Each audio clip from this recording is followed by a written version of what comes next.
For those of you who don't know, we're doing a series on lesser known women of the Bible. And today we're doing this lady right here. I'm joking. This is a computer-generated image of just made-up people. So we don't know what anybody would have looked like in, the Bible. But here's your introduction for what it's worth. Cinderella. Question, quiz time. What do all of these have in common? Cinderella. I'm going to have to get closer because I can't see which ones I put up here. That's Sleeping Beauty, Little Red Riding Hood, Rapunzel, let down your hair. That's Snow White. And that's Hansel and Gretel. Now, what do they all have in common? They all came out of German folklore. They all, oh, bless you, my friend. They all came, unless you're like taking them to throw away. Don't throw them away. They can be cleaned. They all came out of German folklore, and they're all part of the Brothers Grimm. Jacob and Wilhelm Grimm put together a collection of German folklore. They were famous linguists. They actually contributed to German language development. They also studied law, worthy of noting. But they put together a collection of works that's still published today. The Brothers Grimm, Grimm's fairy tales, things of that nature. And they were famous for putting the tagline at the end of their fairy tales, "They all lived happily ever after." Life ain't a Disney movie. We don't all live happily ever after. You don't go through a struggle in life and then when it's over, live happily ever after. Generally, you got more struggles coming down the road. It is that Van? Oh, hi. It is, for example, King David. Okay? Now, King David is the kind of guy that you would think is pretty model. Let's see if he lived happily ever after. Spoiler alert, he didn't. But I want to talk about lesser known women of the Bible, and one of them that we're going to talk about this morning is in the King David storyline. So here's how we're going to do it. We're going to put it into a context and give you the storyline. Then I want to talk about a contrast between the lesser known woman we're going to be talking about and a rogue fella that are set up in the text to be in contrast to each other. And then we'll take our points for home, or the moral of the story. This is not a fairy tale. This is a real life event. And so let's get into the storyline. If you recall King David in Israel, he starts out, and it's not a bad little thing. I mean, his first big score is David versus Goliath. That's a high point. That's a good point. And so David versus Goliath, then he takes a little dip because Saul's trying to kill him. That puts him on the run. That puts him at antagonistic to Saul. But David remains faithful. David knows he's been anointed to be the next king, but that's in God's timing. So David's not going to be the one who kills Saul. Saul's the king. When God's done with Saul, God will take care of Saul. So David doesn't let his followers take out Saul. David doesn't take out Saul. He honors the king. But it's a really tough life with David on the run. But then Saul dies. And David is made king. And David at first reigns from Hebron, and then he goes and he wins and takes Jerusalem from the Jebusites. And I mean, he is killing it. He's victorious over the Philistines. It's all coming up roses until it's not. there comes a time where he sends the troops out to battle. He doesn't go join the troops. He stays at home. He goes out at home, gazes down over the roofs of the houses below his, sees Bathsheba on the roof bathing, gets Bathsheba to his palace, seduces her, has sex with her, impregnates her, and then he's got to deal with the consequences of his sin. Rather than confess his sin and deal with it the way he should, as Pastor Jarrett talked about, that Hebrew shuv, turn around. Rather than doing that, what does he do? He basically has Joab, his general, kill Uriah, or have him killed, the husband of Bathsheba, so he can cover it up and make it look like the baby was the dad's. This is the beginning of a stark downfall for David. Nathan the prophet says that, David, the sword will not depart from your home. Your home life is not going to be a good life. And in fact, it's not.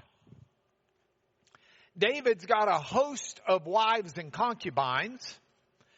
And so he's got a host of children, that many of which are half-sibling to each other. And so he's got a son, Absalom, who's got a sister, Tamar, and a half-brother who is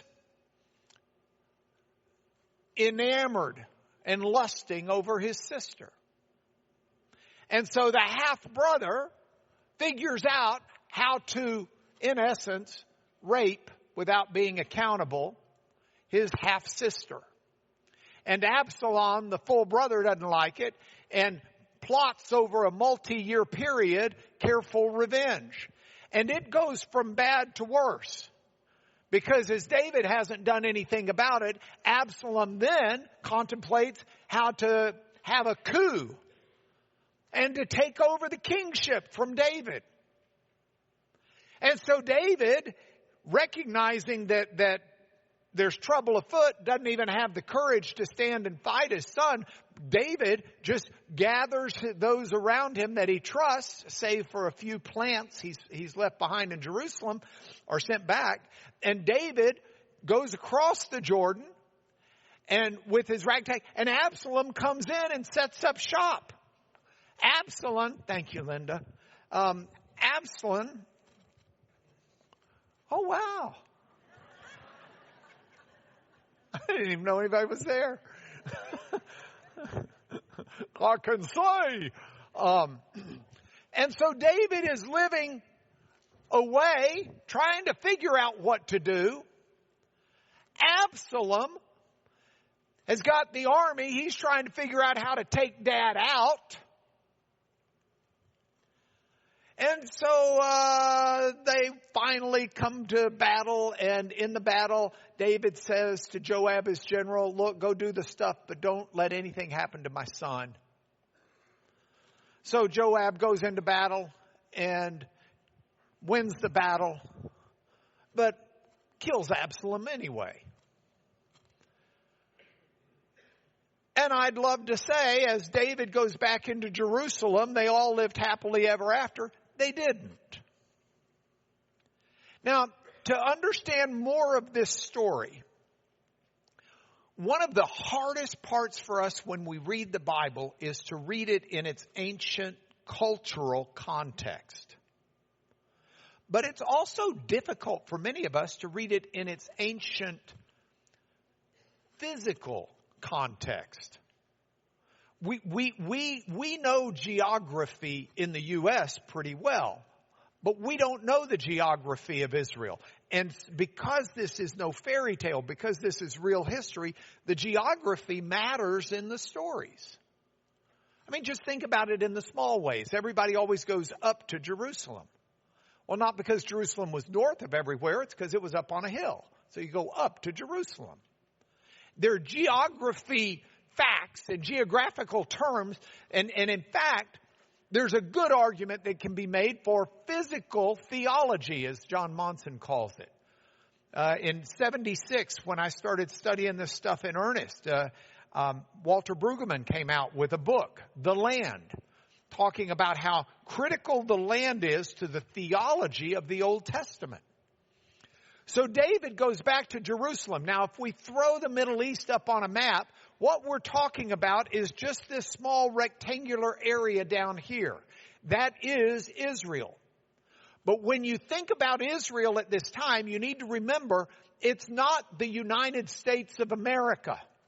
It's not even the United Tribes of Israel. You've got 12 tribes, and this Israel is a loose confederation of those 12 tribes. But these 12 tribes, loosely, have sibling rivalry that rivals almost Cain and Abel.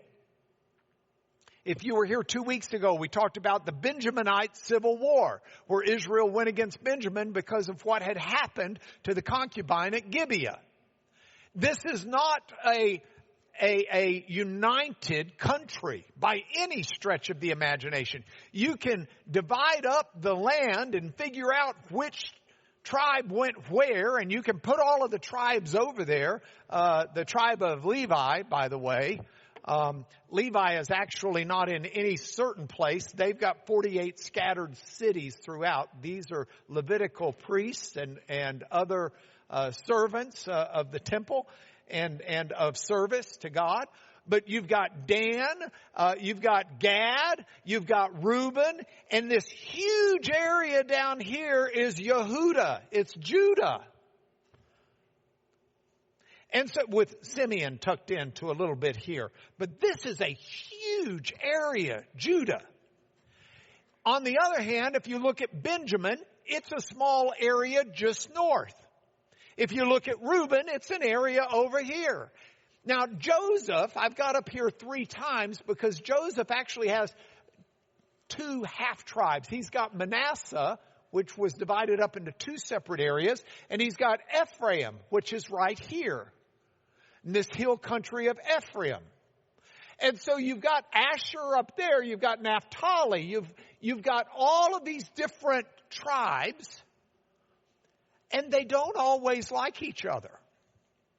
And one in particular that stands out, Simeon as well, but it's right here. This, here we go. Right here, Judah. Judah doesn't really get along with hardly anyone else. David is from Judah. North of Judah is Benjamin. The Benjaminites are the ones that rebelled, would not go along with the rest of Israel in disciplining Gibeah. By the way, I'm going into a little too much detail perhaps, but because of the difference in the way the countries were set up politically, it's very common, in fact, it was very typical in that day and age, and it's set up this way biblically as well. If a citizen of a community sins and violates society's norms, the entire community would be held accountable for the sins of that person. And it's the way the community enforced discipline. So when the men of Gibeah did not respond to the concubine being raped to death, the answer is for all of Gibeah to be held accountable for the sins of those few people. That's very anti-Western thought. We think you find who did it and you punish them. They didn't think that way, and it wasn't set up that way. You punish the community for not keeping their citizens in line. And then when Benjamin would not allow that community to be punished, all of Benjamin gets punished. So Israel goes to war against Benjamin and wipes out almost all of their women and children over the death of one woman. And then they have 600 Benjaminite men left, and they figure, hey, we're going to lose a whole tribe here if we don't do something. We don't want to be the 11 tribes of Israel. So they just take women that have no desire to do it and grab those women from another town to give to the Benjaminite men. And when they don't have enough, they tell the Benjaminite men, hey, just go hide in the bushes during the spring festival and grab a virgin. It's deplorable what happened in Israel before there was a king. And canonically, that's set up, and it follows in the text by Ruth, where the first verse of Ruth says there's a man in Bethlehem named Elimelech. Bethlehem's in Judah. There's a man in Bethlehem named Elimelech, which means in Hebrew, my God is king. And he treats women properly. And it's a story of women being treated properly and in a holy way. And it contrasts with that story that ends Judges. And so that's what we dealt with several weeks ago. But now we're into the kingship of David. And the animosity between these hasn't totally gone away. King Saul was a Benjaminite. King David is a Judahite. And so this conflict between them is something that is huge. So now, David's son, Absalom, rebels, takes the capital, sends David on the run. David, by the way, made Jerusalem the capital. Jerusalem's right here on the border between Judah and Benjamin. It was not occupied by any tribe prior to David conquering it. The Jebusites still had it. It was even called Jebus or Yebus in the Hebrew by some. So you've got the Jebusites here. They've been conquered. David puts the capital there as kind of neutral territory because he wants the capital in a place where all of these folks won't say, hey, he just stuck it down in Hebron where he'd been hanging out as king. So politically, he tries to put it in a neutral place. We don't pick these nuances up in the story because the story is not something that we're thinking of in its ancient political and physical forms. When David hustles out, he can't hustle down to Judah because Absalom arguably has Judah. So where's David going to go? He leaves Jerusalem, and the text says he goes to Manahan.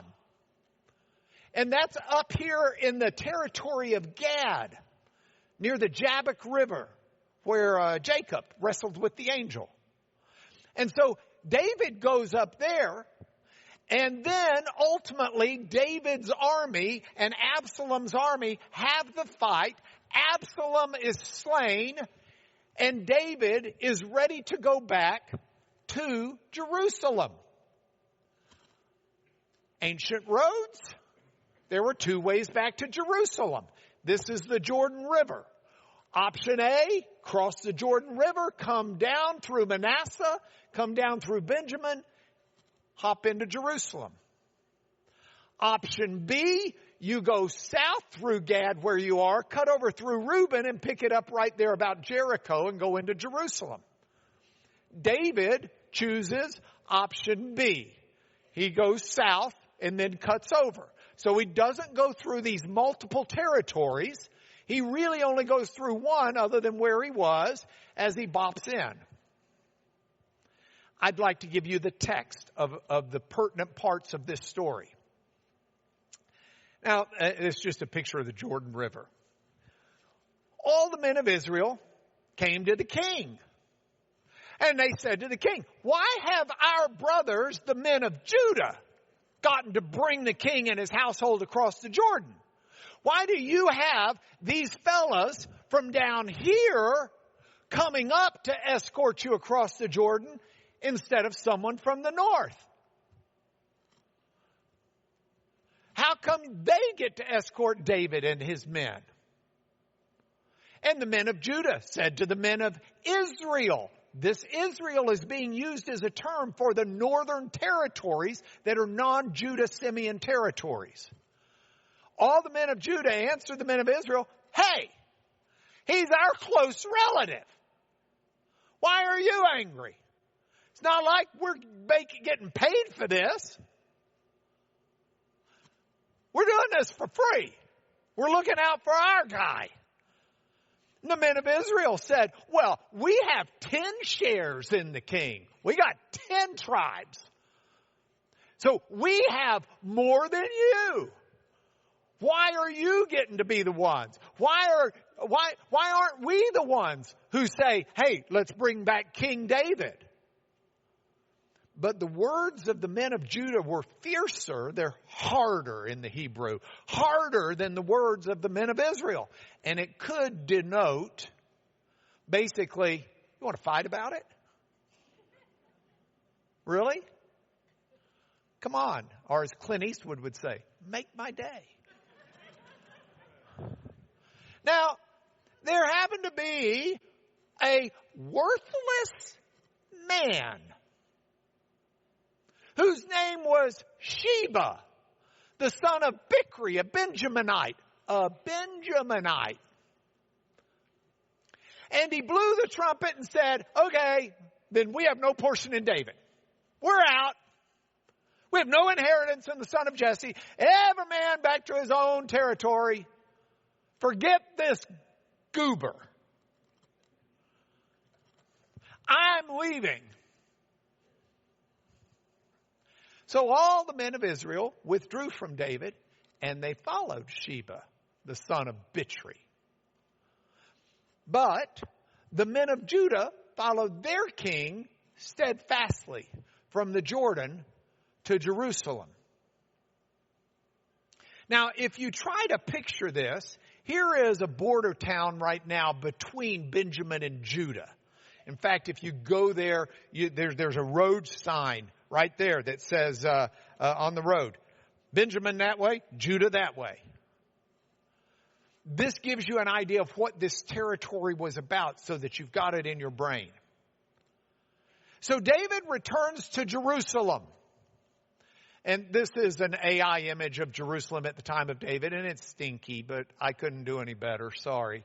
I mean, they didn't really have like these thatched domes and stuff like that, but at some point my AI skills are only so good.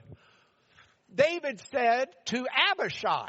Now, first of all, David's not real happy with Joab. He told Joab, go whip Absalom's people, but save my boy. And he doesn't know for certain that Joab's the one who killed him, but he did know for certain somebody did. So now he's kind of got Joab in military timeout. He says to Abishai, Sheba, the son of Bichri, will do us more harm than Absalom. Take your Lord's servants and go after him, lest he get himself to fortified cities and escape from us. David doesn't realize it till he gets back, but he gets back. He's trying to figure out how to deal with the 10 concubines that Absalom had defiled. And it occurs to him, oh man, we got a problem with Sheba. So Abishai, go get him. And so Abishai does. He chases them all the way to, Tel is an Arabic word. It references these mounds. And in the history, they were called tells, they were called mounds, before people realized what they were.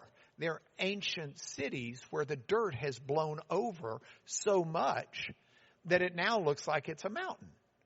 But it's layers and layers and layers of cities that have been set down. This is Abel Beth Maachah, which is where he was. This means that he was chased all the way from the area of Benjamin down here, all the way up to the very northern border of Israel. By the way, this Tel is being excavated right now. And so this is a picture of the excavation going on. Sheba passed through all the tribes of Israel to Abel of Beth Maachah, and all the Bichrites assembled and followed him in. They went into the city. The city walls have started being excavated from the Iron Age time when this was taking place. And it's fascinating to see the excavation, and you can go on the website for this because they post their dig reports on the website. But anyway, all the men who were with Joab, you say, Joab, how's he the general again? Well, Joab did not like Abishai being put in his place. So when very few people were looking, he comes over and grabs him by the beard to hug him and drops his sword into his left hand and just kills him. Knifes him. Drops him by the side of the road, bleeding out. Meanwhile, the army's passing by. Whoa. And it's holding up the progress of the army. So someone covers him up and throws him in the ditch.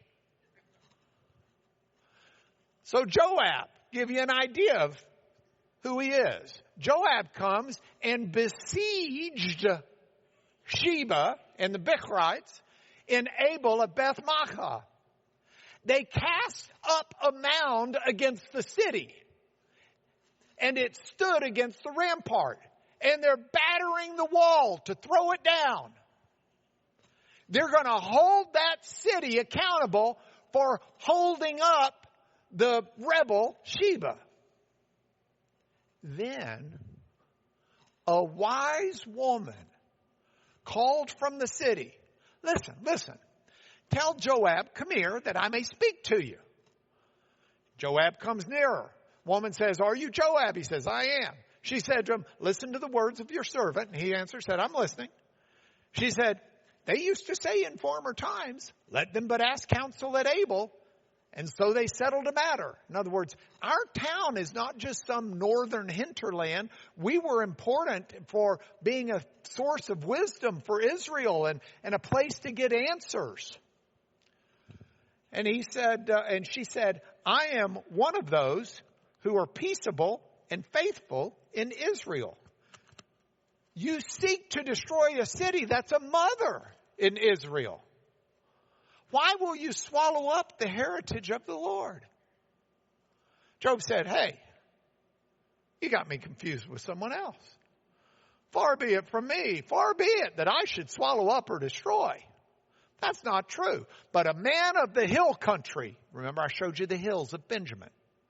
A man of the hill country of Ephraim, those hills continued into Ephraim, called Sheba, the son of Bichri, has lifted up his hand against King David. Give him up alone, and I'll withdraw from the city. Do your job. You're a city. I'll hold the city accountable if you don't do your job. Woman said to Joab, hang on. We'll throw his head over to you in a few minutes. By the way, show you in a minute. So the woman goes to all the people in her wisdom. They cut off the head of Sheba, the son of Bichri. They threw it out to Joab. So Joab blows the trumpet. They dispersed from the city, every man to his home. Joab returned to Jerusalem to the king. Now, in the dig there, one of the things that they've actually found is a head that was decapitated from the rest of the body. Now, don't get me wrong. That's not the fossilized head. It's a real miniature. And it's not even an echo of the story. I just think it's absolutely hilarious that in that town, one of the few things they found is the head of this guy that was just sort of lying there. Humorous. All right, the storyline. Now, let's go into some detail and look at the contrast here, because there's some lessons that to be learned from this story. So I'm going to throw it up in English and in Hebrew because I want us to talk a little bit about it in some detail. There happened to be a worthless man whose name was Sheba, the son of Bichri, a Benjaminite. He is a worthless man. Belial in Hebrew is worthless. It means something's just useless. It's not good for anything. It's occupying space. It's using natural resources. It's eating food. But it ain't doing anything of use. It has value of zippo.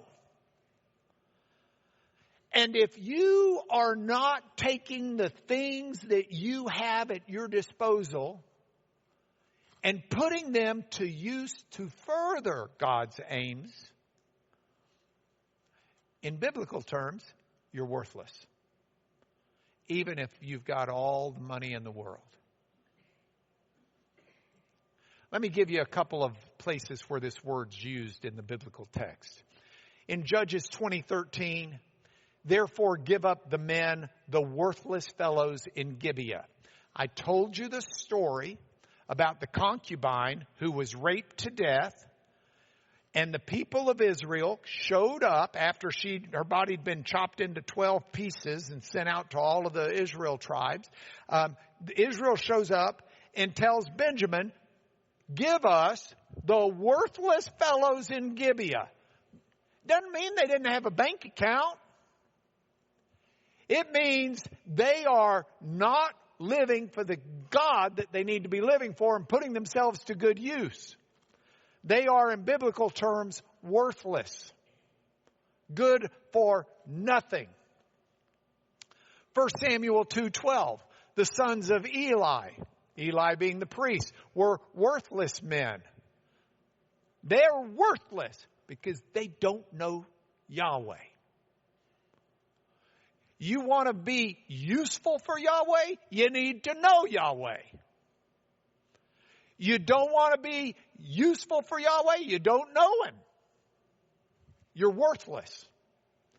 1 Samuel 25, let not my Lord regard this worthless fellow Nabal, for as his name is, so is he. Nabal in Hebrew means fool. And this was the fellow where David had asked Nabal for some help feeding his army. And Nabal says, no. And Nabal's wife, Abigail, gets to David just in time before David sends his army just to take what he should have been entitled to, because they'd been doing protection services for Nabal and his flocks for an extended period of time. But she calls her husband a worthless fella who earned his name of being a fool. Becky?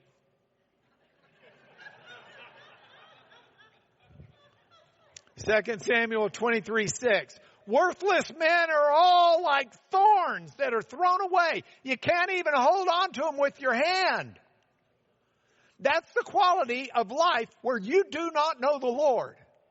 Where you are not using what you have to further His kingdom. And that's the situation with Bichri, a worthless man. So you got the worthless man heading north, held up in the town of a wise woman from the city.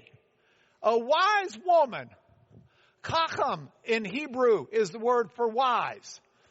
Chacham is an adjective in this form. It can be used as a verb as well. But Chacham, wise. Let me talk about that word for a moment, because we need to remember something. The Hebrew of the Old Testament has about, Hebrew has about 6,000 different words that are just used. That's it. Average person back then probably had a vocabulary of about 2,000. I'm not including names. Names bumps that up a little bit. But that's all. You want to memorize the vocabulary of the Old Testament? That's it. You got it all. You got all the hapax legomena. You got all the words that only appear once. You got it all. You and I, statistically, have an average active vocabulary we use of between 20 and 30,000 words. And the odds are, if you're a college graduate, you're competent with about 50,000 English words. Now, that's one reason why there are so many different translations of the Bible. Because you got to pick and choose which word's going to best fit the context. Different people have different ideas. But it's also one reason it's so hard to ever translate something And one of the things we always have to guard against when we read the Bible is using the substantive theory of mathematics on the language. If you say, I don't even remember what that is, it doesn't matter. It just means every time you see one word, doesn't mean it means that the same thing all the way through the books. So let's look at this word, wise. She's a wise woman. And I'm not going to give you all of the definitions of what that word means, but know that that winds up doing service for 10 plus English words. Wise. It can mean skillful in technical work. A tailor. A stonemason. A silversmith. In Exodus 28:3, God tells Moses, you shall speak to all the skillful, whom I filled with a spirit of skill, that they may make Aaron's garments. That's just the word wise. You shall speak to all the wise, whom I filled with a spirit of wisdom, that they make Aaron's garments. It's referencing skill. Or how about this? It also means wise in the administration of affairs. So when Joseph comes and interprets Pharaoh's dreams, and Pharaoh says, wow, what should I do about it? Joseph says, therefore let Pharaoh select a discerning and wise man and set him over the land of Egypt. Somebody who can administer this stuff well. Someone who's good and skillful at administering in practical ways. Or take Solomon, for example. Something that's often misunderstood because of the way we treat the language. Solomon, God said to him, behold, I now do according to your word. Behold, I give you a wise and discerning mind, so that none like you has been before you, and none like you shall arise after you. That word wise, we often say there was nobody wiser than Solomon, and we're thinking morally and religiously and discerning the heart of God. Well, I got news for you. There are a ton of people wiser than Solomon. This guy married a bunch of pagan women. But this is talking about how he would rule as a king. See, just a couple of verses before this, in verse 9, God says, what would you like in the sleep, in his dream? He says, give your servant, this is Solomon, an understanding mind to govern your people, that I may discern between good and evil. An understanding mind is what he asked for. It's the word lave, heart. But to govern your people so that I can discern between good and evil. Because who can govern this great people? He knows the problems between north and south. After Solomon, the next one to come along, there's a civil war, and the north and south irrevocably break from each other. But Solomon keeps them together like no king ever could. He was wise beyond those before him and wise beyond those after him in the sense of administering the affairs. Wise can also mean shrewd, crafty, or cunning. I told you the story about Absalom's sister Tamar being seduced or raped, actually. She wasn't seduced. She was never complicit.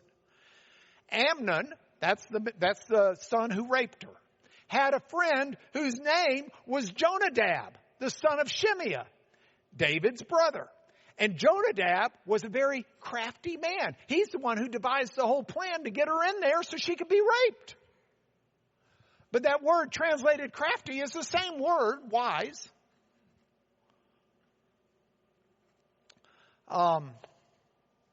Job 5:13, when Eliphaz, a friend of Job's, trying to help Job understand what he's done wrong, he says that God catches the wise in their own craftiness. And the schemes of the wily are brought to a quick end. Wise, chacham, can mean crafty. It can also reference wise ethically and religiously. And this is the way we think about it. This is the kind of wisdom that supersedes all the others. This is what James has in mind when he says, if any of you lacks wisdom, let him ask of God. This is the wisdom that you find especially in what we would call wisdom writings of the Bible, the Proverbs, for example. This is a perspective, God's perspective on the world, we could say. Proverbs 10:1, a wise son makes a glad father, but a foolish son is a sorrow to his mother. That doesn't mean a crafty, cunning son. That doesn't mean that Jonadab's dad was so proud of him for figuring out how to get the girl raped. You know, this wise here, chacham, means morally and religiously, and wise in a godly way. And it's the opposite, set up here in a Hebrew parallel structure, it's the opposite of someone who's foolish and brings sorrow to his mother. Or Proverbs 12:15, the way of a fool is right in his own eyes, but a wise person listens to advice. Again, that's a godly wisdom use of the word. The wise of heart's called discerning. Sweetness of speech increases persuasiveness. That's that same thing. Now, look at these. Skillful and technical work, wise in the administration of affairs, shrewd, crafty, and cunning, or ethically and religiously wise. Where do we have this wise woman in this story? There was a wise, it's chachama, because that's just the feminine ending, the H sound at the end. There was this wise woman from the city. Now, look at what it says. Listen. Listen. You know the Shema Yisrael, hear, O Israel? That's this word. It's Shem-u in this form. Listen. Listen. U is an imperative form. Listen. Listen. She's up on the wall. She's yelling down to the troops that have besieged the city and built the rampart and are banging with they're trying to break through. She says, hold on. Listen. Tell Joab, come here. Now, this word tell, imru in the Hebrew is again that u sound. It's an imperative. She's ordering them, but what we lose in the English is she adds na at the end, which is a polite word, please. So what she's really saying is, please go tell Joab. She's being very polite here. And this is part of her being wise. She's using speech that is sweet, the way the Proverbs would call it. Please tell Joab to come here so that I can talk to him. I need to speak to him. Please. And this, that I may speak. In the Hebrew, you've got a PL form here. That's the Dagesh in there. You've got a PL form, and it's written with, this is my desire. So the Hebrew idea is not just I desire to speak to him, but it's emphasizing it. I really, really, really want to speak to him, please. It's very important to me. So you've got this wise woman who's calling out, trying to get their attention. Listen, listen. Please tell Joab to come here. I really, really, really need to talk to him. Then where do we go? So Joab comes nearer, and the first thing she does is make sure it's him. She says, are you Joab? Whoops. Are you Joab? He says, yo.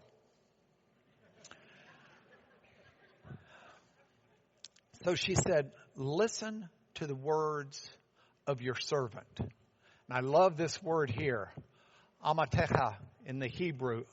And amat is a very humbling word. It's translated servant, but it's basically someone who is down here and you're up there. Okay, so I'm not claiming to be boss of you, as my kids would say when they were little. You're not the boss of me. And he answered and said, I'm listening.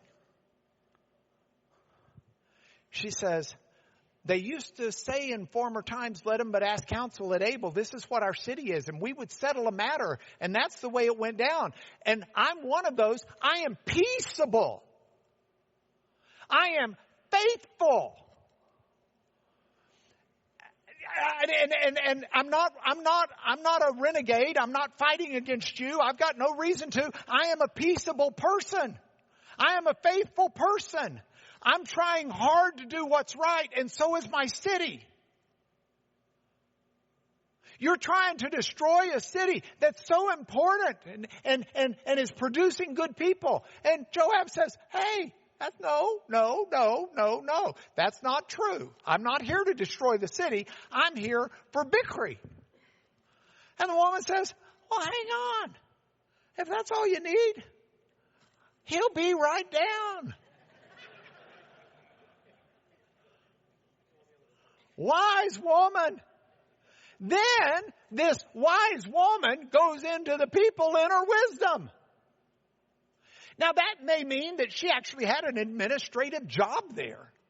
But it certainly means that this wisdom with her is something that's not deceitful. It's not crafty, cunning. It's honest and it's right. And it's the exact opposite of bickering. And they cut off the head of Sheba.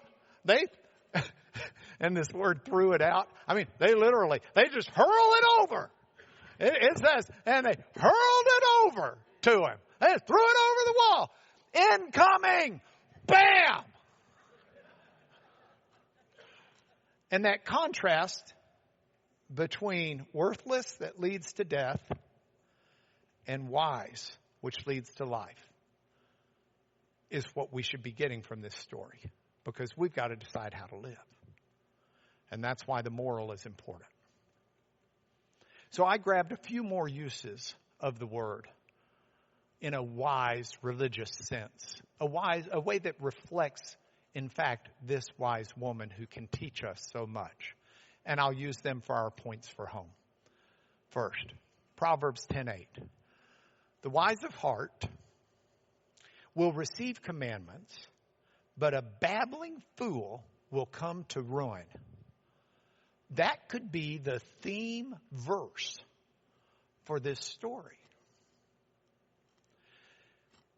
I've got to make a decision how to live. Will I receive the commandments of God? Will I receive what is right and good? Or will I be more intent on what I have to say? You know the word for barbarians? It's an onomatopoeia word in the Greek, barbar, because that's what they thought those people sounded like when they talked. Barbar, barbar, barbar, barbar, barbar, barbar, barbar, barbar. Just babbling idiots. Do I want to just be a babbler? Not if I'm wise. How about Proverbs 12:18? There is one whose rash words are like sword thrusts, but the tongue of the wise brings healing. Don't we see that with this wise woman? The idiocy of bickering, sword thrust or slice.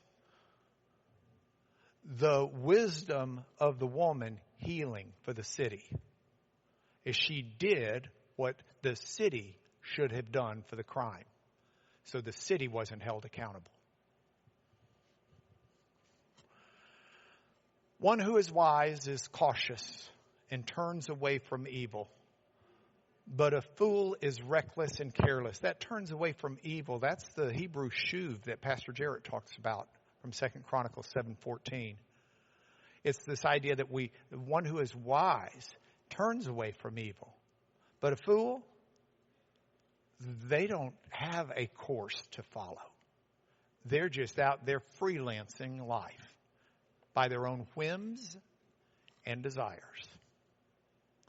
Now, I only have 3 points for home because that's just the way I always do it. But I thought about a fourth one at the risk of breaking my mold. Even a fool who keeps silent is considered wise. When he closes his lips, he's deemed intelligent. And I just thought that was an appropriate way to end class. So I got nothing more to say. But let me bless you in the name of Jesus. And I look forward to seeing you all next week. Lord, in the name of Jesus, I ask your blessings on those who hear this message, that you will stir up in us a desire to hear this real life story and understand the contrast between how we can live and how we should live. We want your wisdom, Lord. The wisdom you had from before the creation of the world. We want the wisdom that you offer us because we want to live bringing glory to your creation and bringing glory to your kingdom and bringing glory to your name. We pray through our Lord Jesus. Amen.